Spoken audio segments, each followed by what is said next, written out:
Livro dos Salmos, capítulo 100. Todos acharam? Amém. 133. Diz assim a palavra: ó, quão bom e quão suave é que os irmãos vivam em união. É como óleo precioso sobre a cabeça, que desce sobre a barba de Arão, e que desce a orla das suas vestes. Como o orvalho de Hermon, que desce sobre os montes de Sião, porque ali o Senhor ordena a bênção e a vida para sempre. Amém. Amém. Precioso Deus, grande, excelso e maravilhoso, nós te adoramos porque tu és grande, eterno, e o teu reino dura para sempre, ó Altíssimo. Pedimos que nessa noite, Senhor, tu continues falando conosco de uma maneira, Senhor, inconfundível, Senhor. Seja, Senhor, agradável diante de ti a palavra, Senhor, as palavras que saírem, Senhor, dos meus lábios e a meditação do meu coração. Que seja, Senhor, aquilo que tu tens para a tua igreja, a tua noiva nessa noite. Fala conosco, é o que nós te pedimos em nome de Jesus e para a glória de Deus Pai. Amém e amém. Podeis assentar? Aleluia. Aleluia. Todos já sabem, né? Essa semana estamos comemorando a Semana da Páscoa. E todos já sabem o que a Páscoa se refere, né? A Páscoa nós celebramos em memória à morte, a celebração, na verdade, a morte de Jesus Cristo, nosso Senhor e Salvador. Morreu na cruz do Calvário para perdoar-nos e salvar-nos dos nossos pecados, né? Então hoje temos um culto de Santa Ceia, hoje à noite. Logo estaremos participando da mesa, o pão e o vinho. E essa celebração, a Santa Ceia, também é uma comemoração, é uma lembrança à morte do Senhor Jesus.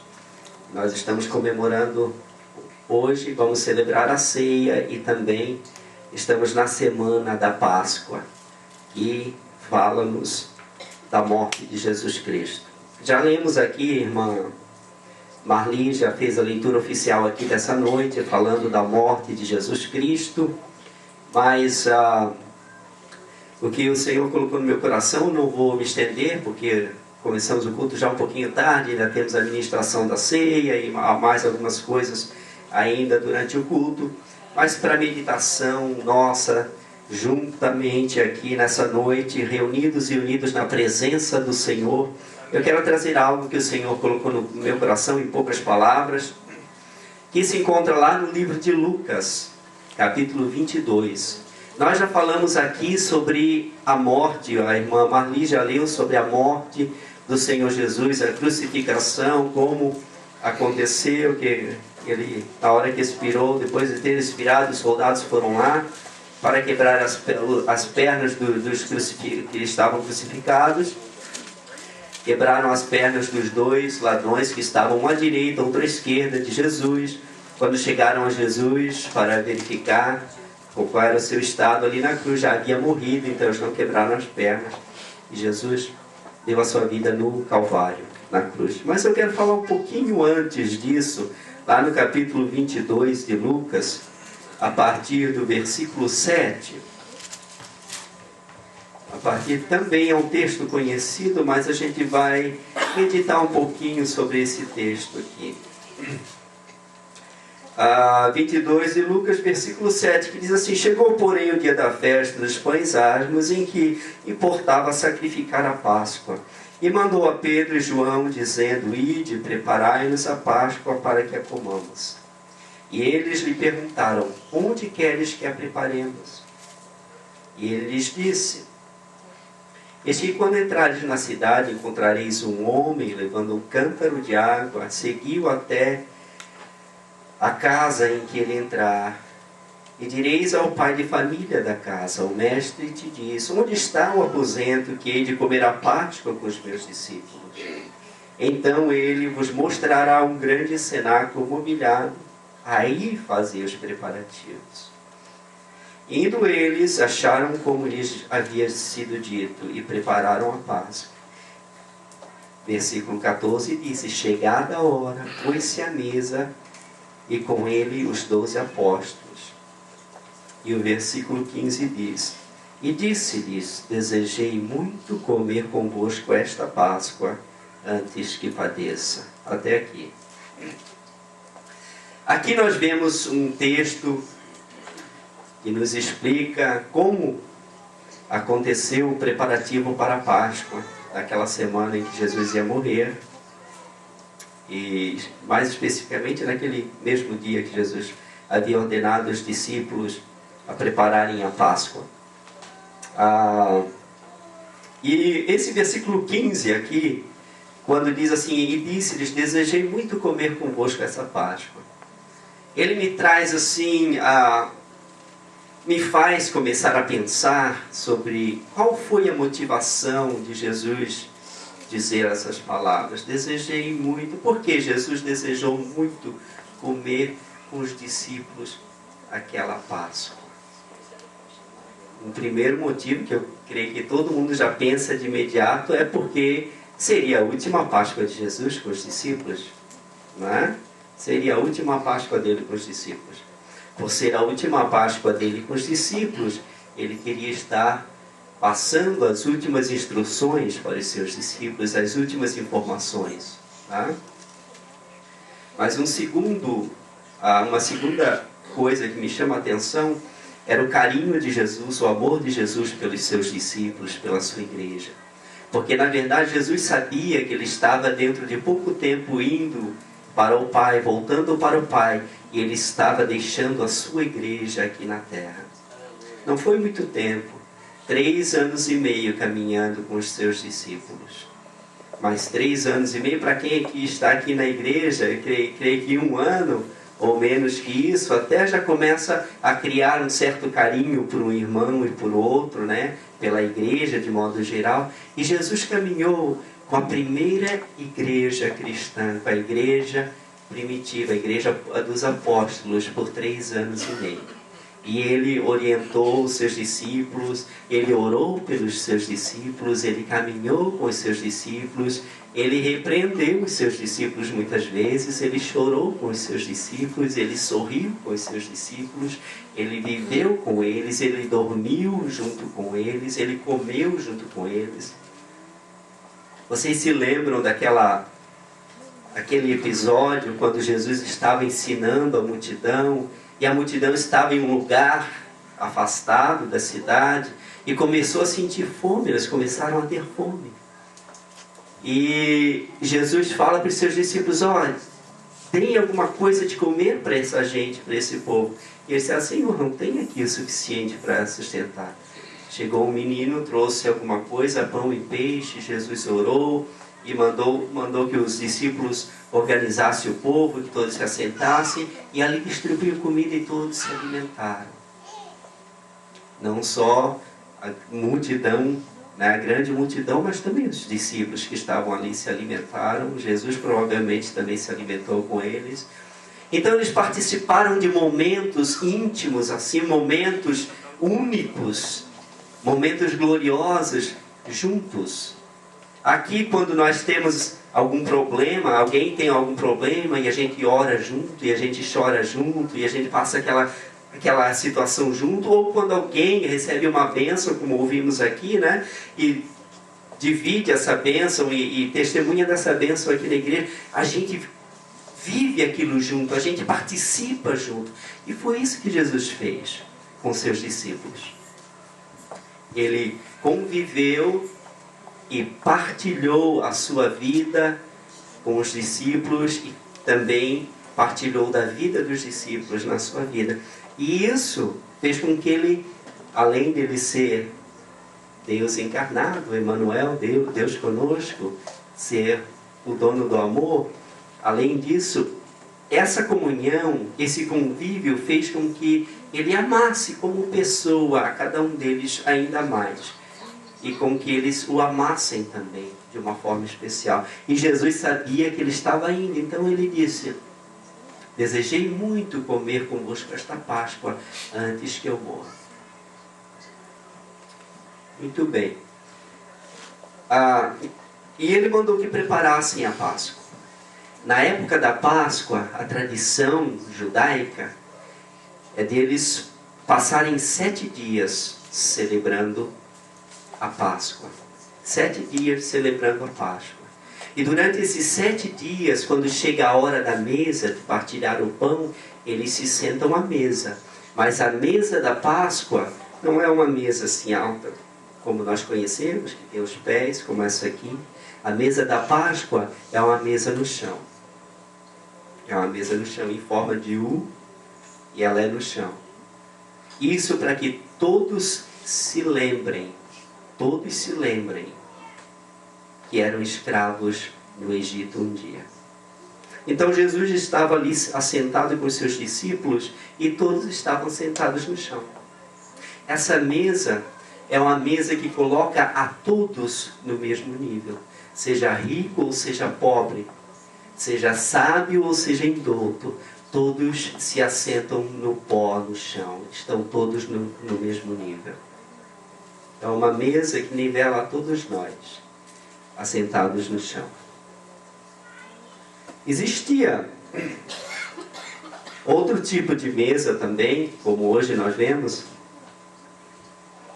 e como nós vemos na Bíblia também, a mesa, que em hebraico eles chamam de Kiddushá, que é a mesa da santidade. A mesa do Kiddushá, em oposição à mesa da Páscoa, ela é sobre 4 pés, como uma mesa normal. Só que o que acontece com a mesa de Kiddushá é que ela é coberta por uma toalha branca de linho fino. Uma toalha branca de linho fino. E essa toalha, ela cobre toda a mesa de uma maneira que ninguém consegue ver os pés da mesa. Essa é a mesa de santidade. A Bíblia fala de um caso que aconteceu com um homem que convidou Jesus Cristo para comer na sua casa. E ele convidou Jesus Cristo, e Jesus Cristo se assentou à mesa. Esse homem que convidou Jesus Cristo, ele era um fariseu, ele era um conhecedor e seguidor da lei. Ele convidou Jesus Cristo, estavam ali na hora da mesa, da ceia, conversando, passando momentos juntos, e de repente veio alguém que não era convidado para aquela festa. Veio uma mulher. A Bíblia diz que ela veio, ela trazia consigo um vaso de alabastro com um óleo dentro, um óleo, perfume, um aroma. E ela veio por detrás da mesa e se abaixou e se jogou aos pés de Jesus Cristo. E ela começou a chorar, lavar os pés de Jesus com as suas lágrimas, enxugar com os seus cabelos e derramar aquele óleo de nardo puro sobre os pés de Jesus. O que eu quero dizer com isso? Nós estamos comemorando a Semana da Páscoa. Hoje vamos celebrar a Santa Ceia.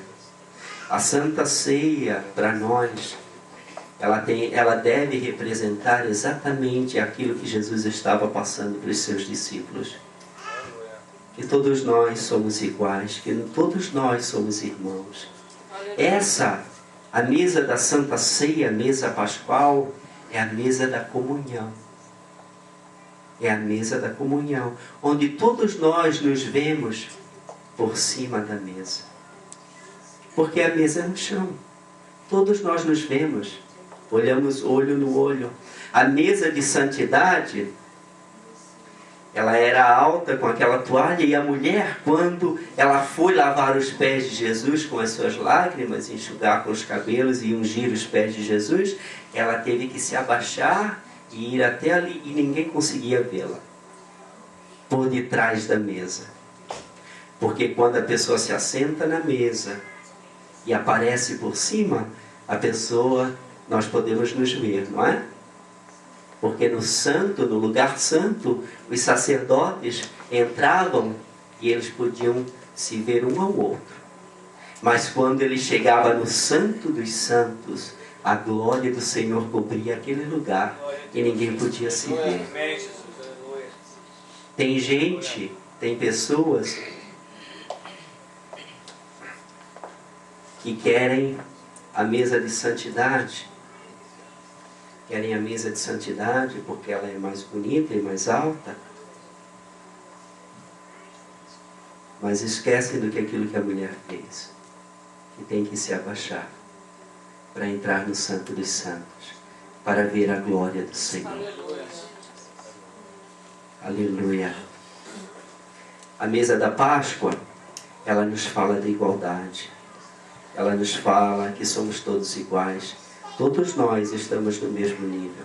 A mesa da santidade, muita gente acha que porque tem uma posiçãozinha maior, porque tem uma educação maior, uma condição financeira maior, ou porque ora mais um pouquinho, ou porque conhece um pouquinho mais a palavra, ou por qualquer outra razão, ela pode aparecer por cima da mesa da santidade.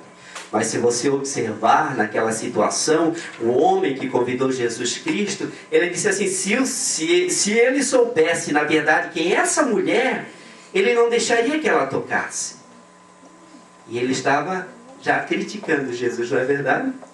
Que comunhão aquele homem estava tendo com Jesus Cristo naquele momento? Nenhuma. Nenhuma. Por isso me chama a atenção quando Jesus disse assim, eu desejei muito comer convosco esta Páscoa, porque ele estava sentado com seus discípulos tendo comunhão, falando a verdade. Ele disse, ali naquela mesa, ele disse assim, olha, um de vocês vai me trair. Ele olhava nos olhos dos seus discípulos e ele conversava com eles abertamente e dizia, um de vocês vai me trair. E eles com certeza se perguntam, será que é eu? Será que é o Ednês que vai trair o Senhor?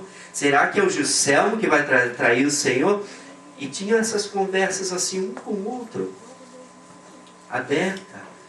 Mas na mesa da santidade, aí às vezes a pessoa procura manter aquela aparência, porque eu sou santo, eu sou melhor do que o outro, né? Mas veja só, você sabia que a mesa para os hebreus era o lugar não só onde eles ensinavam os filhos a fazer a tarefa de casa, era o lugar onde eles ensinavam os filhos a verdade da palavra de Deus. Era sentado na mesa. Vocês lembram do Salmo 128? Bem-aventurado o varão que teme ao Senhor e anda nos seus caminhos, será abençoado, a sua mulher será como uma planta, uma árvore plantada aos lados da sua casa, e os filhos como a planta da oliveira em volta da sua mesa, porque todo homem judeu, ele tinha a responsabilidade de botar os seus filhos assentados em volta da mesa, e ali ensinar a lei do Senhor para eles, ensinar todas as coisas que eram a verdade com relação à palavra de Deus e como viver uma vida em obediência à lei de Deus.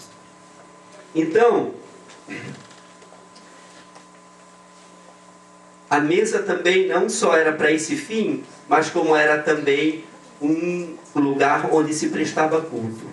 Quando você se assenta à mesa para comer e você rende a Deus graças, por que você rende a Deus graças? Porque você vê todos os dias, 3 vezes por dia, a provisão de Deus que vem do céu e desce sobre a sua mesa. E você vê a provisão de Deus na sua casa, alimentando a sua família, os seus filhos. E você ali cultua o Senhor, é um lugar de culto. E eles estavam à mesa. Aquele homem convidou Jesus, na verdade, para um culto na sua casa, porque eles estavam assentados à mesa comendo. Estava realizando um culto na sua casa. E aquele culto foi um culto bem michuruca. Um culto bem michuruca que estava sendo realizado ali. Apesar de que Jesus estava no culto. Mas, irmãos, muitas vezes o culto, os nossos cultos, o nosso culto pessoal, muitas vezes é um culto michuruca, porque esse culto depende de cada um de nós. De cada um de nós. Às vezes a gente chega no culto e a gente sai do culto e diz assim: puxa vida, que culto fraquinho, que culto parado, que culto... Qual culto, irmão? Qual culto, irmã? O culto que você ofereceu. Que culto fraquinho que eu ofereci. Agora observa aquela mulher. Aquela mulher veio correndo, não foi convidada para o culto, não foi convidada para a reunião, mas ela veio e se prostrou nos pés do mestre e começou a fazer o que nenhum dali fez. E ele disse assim, o que convidou, o anfitrião falou assim: se ele soubesse quem era essa mulher, nem deixaria ela tocar. Aí Jesus vira para ele e fala para ele assim: Simão, escuta, havia um cara que tinha um credor, que tinha 2 camaradas lá que devia para ele. Um devia 50 dinheiros e outro 500 dinheiro. E ele perdoou os 2. Qual você acha que amava, que amou mais, ou que ficou mais agradecido pelo perdão? Ó, que ele perdoou mais, é claro. Então, vês essa mulher? O Senhor Jesus falou para ele: você vê essa mulher? Eu cheguei aqui e você não me beijou no rosto. Mas ela, desde que chegou, não cansa de beijar os meus pés. Eu cheguei aqui e você não me ofereceu água para eu fazer a cerimônia de lavar as mãos. Você não me ofereceu. Mas ela não cansa de lavar os meus pés com as suas lágrimas. Aquela mulher estava oferecendo um culto ao Senhor. Aleluia. Um culto ao Senhor que eles não estavam oferecendo.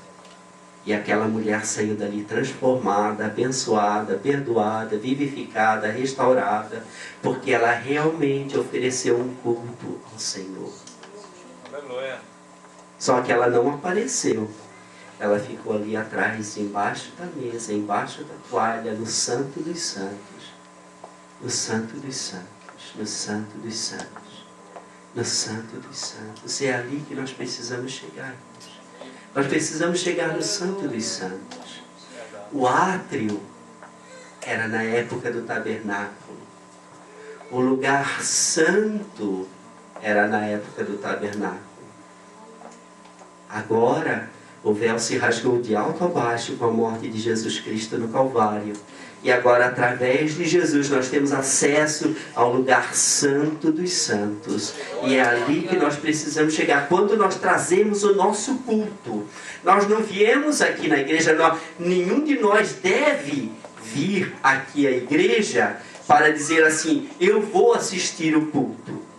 Nós devemos sair da nossa casa, com a nossa família, com um propósito no nosso coração, o seguinte propósito: eu estou indo àquele prédio, àquele building, me unir ao corpo de Cristo, que é a igreja, para oferecer um culto verdadeiro ao Deus vivo. Aleluia. Quando nós colocamos esse propósito no nosso coração, aí nós chegamos no Santo dos Santos e a glória do Senhor se manifesta no nosso meio. Amém? Aleluia! Aleluia! Nós pensamos às vezes sobre a vida de Pedro. Pedro, aquele cara, né, todo sanguíneo, todo, né, agitado e tal. Os soldados chegaram lá para prender Jesus. Ele foi o primeiro a pegar a espada e cortar a orelha do Malco.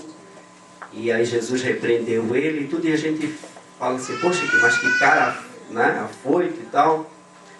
Mas ele era sincero, ele era verdadeiro. E ali naquela mesa, ali, quando eles se assentaram ali, Jesus com certeza olhando para eles, ele disse assim, eu posso imaginar no meu coração, como Jesus olhando para eles participando da comida ali, Jesus começa a olhar para cada um e analisar e dizer: Pedro, esse cara valente, esse cara corajoso, esse cara que sempre é o primeiro a tomar decisão, a fazer as coisas, como ele vai se tornar uma pessoa humilde, mansa, a ponto de que ele vai morrer numa cruz de cabeça para baixo, e ele vai dizer: não sou digno nem de ser crucificado como o meu mestre. E Jesus olha para um e olha para outro e começa a ler cada um deles. Estavam diante do Senhor, olhando face a face para Ele, olhando uns para os outros face a face. Quando nós participamos dessa mesa hoje, nós possamos olhar nos olhos uns dos outros, prestar um culto verdadeiro, trazer um culto verdadeiro. O apóstolo Paulo diz aos romanos, ele diz assim: portanto eu rogo a vocês, irmãos, que apresenteis o vosso corpo em sacrifício e oferta suave diante do Senhor, que é o vosso culto racional. O culto verdadeiro diante do Senhor. Apresentar. E quando fala isso, eu me lembro do versículo lá que a gente leu em Lucas, no capítulo 22, versículo 7, que diz assim: eu não havia prestado atenção nesse detalhe, mas lendo essa palavra aqui, outro dia me chamou a atenção, que diz assim: chegou, porém, o dia da festa dos pães asmos, que importava sacrificar a Páscoa. E eu lendo isso aí, já li muitas vezes em português, muitas e muitas vezes. Importava sacrificar a Páscoa, importava sacrificar a Páscoa. Já li muitas vezes. E outro dia eu estava lendo, aí eu peguei a Bíblia em inglês. Aí falava assim que importava matar o cordeiro. Matar. Quando a gente lê esse texto aí, a gente fala assim: Jesus mandou os discípulos preparar a Páscoa, vai lá, acha o cenáculo mobiliado, prepara tudo e tal, e eles estavam ali comendo, Jesus sentado, todo mundo sentado, conversando, desfrutando de tudo aquilo. Mas tem uma coisa, tem um detalhe. Se o cordeiro não tivesse sido morto antes, eles não estariam ali celebrando a Páscoa.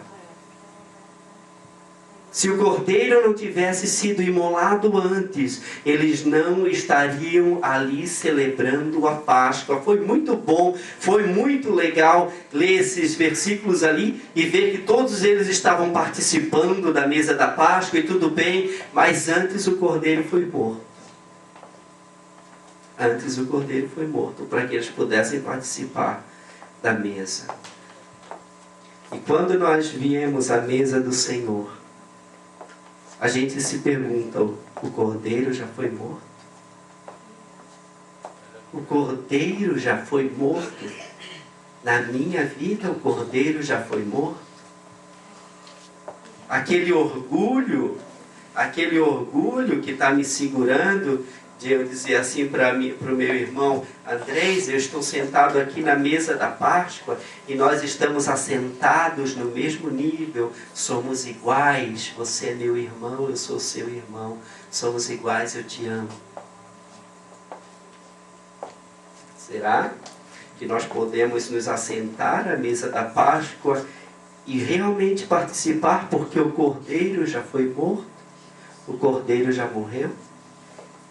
O cordeiro da tradição antiga, que a gente recebeu dos pais, de fazer aquelas coisas que desagradam ao Senhor, de dizer aquelas palavras, de falar mal do outro, de maldizer o patrão, de fazer as coisas que antes eu fazia. Paulo, falando aos Coríntios, ele disse assim: portanto, se alguém está em Cristo, nova criatura é, as coisas velhas continuaram e tudo está igual. As coisas velhas já passaram e tudo se fez novo. Não é? Por quê? Porque o Cordeiro já morreu. O Cordeiro Jesus Cristo morreu por nós. Aí tudo se fez novo. Agora nós vamos participar da mesa e a gente se pergunta, o Cordeiro realmente morreu na minha vida? Aquelas coisas que me impediam de ter a mesma comunhão, de me assentar no mesmo nível com os meus irmãos, de aceitar os meus irmãos como são, que colocar o ombro debaixo da obra e dizer assim, eu estou aqui junto com você, não sou mais alto, porque se eu for mais alto, vai pesar para o seu lado.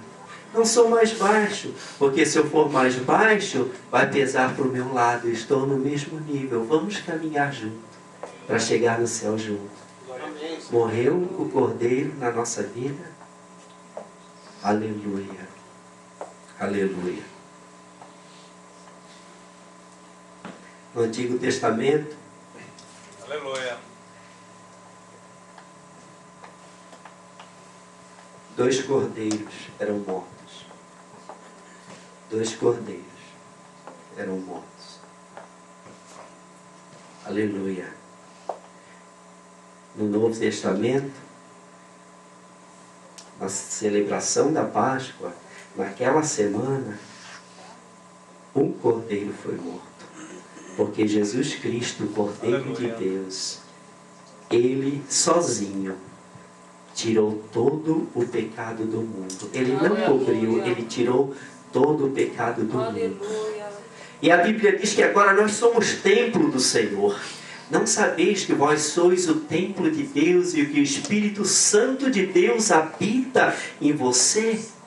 Agora o Cordeiro habita em nós. O Cordeiro habita em nós. Mas o Cordeiro teve que morrer para que nós pudéssemos ter a fullness da presença dele na nossa vida. Amém? Você quer ter abundância da presença de Deus na sua vida? Mate o Cordeiro. Mate o Cordeiro que está atrapalhando você, que está impedindo você de chegar à bênção. Se é o Cordeiro da insubmissão, submeta-se à autoridade. Se é o Cordeiro da falta de amor, peça ao Senhor para colocar amor na sua vida. Mate o Cordeiro. O Cordeiro tem que morrer. O sacrifício da manhã e da tarde tem que ser feito. Jesus Cristo foi colocado pela manhã na cruz do Calvário e Ele morreu à tarde. O sacrifício não é fácil. Jesus ficou quantas horas na cruz? 6 horas na cruz. 6 horas. Não é fácil. Para a gente matar aquele cordeiro que está nos impedindo de nós sermos bem-sucedidos na nossa vida espiritual diante do Senhor, que Ele está nos impedindo de termos comunhão verdadeira com os nossos irmãos, não é fácil. Não é fácil. Você pensa que foi fácil para aquela mulher entrar na casa de um homem rico que estava dando uma festa e vinha ali se humilhar? Todo mundo naquela cidade conhecia aquela mulher. Sabia a reputação dela. Mas ela veio ali e se prostrou aos pés. Não importou para aquela mulher o que os outros iam dizer, se o dono da casa ia condenar ela, ou Jesus, ou o que fosse. Não foi fácil, mas ela não se importou. E ela saiu dali transformada, abençoada. Não é fácil, irmão, matar o cordeiro. Mas se você quiser matar o cordeiro, o Senhor Jesus Cristo vai assegurar a tua vitória hoje neste lugar. E antes de você participar da ceia, cada um de nós, antes de participarmos da ceia, vamos examinar. Paulo disse, examine-se o homem a si mesmo. Vamos nos examinar e ter certeza de que o Cordeiro está morto. Amém? Amém? Foi o que Deus colocou no meu coração para a meditação da igreja nessa noite. Não é uma palavra que traz todo mundo assim a ficar em pé, saltitando, pulando, mas é uma palavra, eu tenho certeza, que é do coração de Deus para a vida desta igreja, para a vida de alguém aqui neste lugar. Aleluia. Porque Palavra de Deus é vida para a nossa vida. A palavra do Senhor é vida para a nossa vida. Se nós abrirmos o nosso coração, dermos lugar à palavra de Deus, ela vai ser plantada, ela vai germinar e ela vai dar fruto. Que a palavra do Senhor diz que a palavra que vem dele não volta vazia, mas ela surte efeito para aquilo que foi enviada. Então nessa noite receba a palavra do Senhor, deixe que o Senhor fale no seu coração, transforme a sua vida e entregue o seu cordeiro em sacrifício. Amém? Aleluia. Eu queria convidar a igreja a se colocar de pé. Aleluia.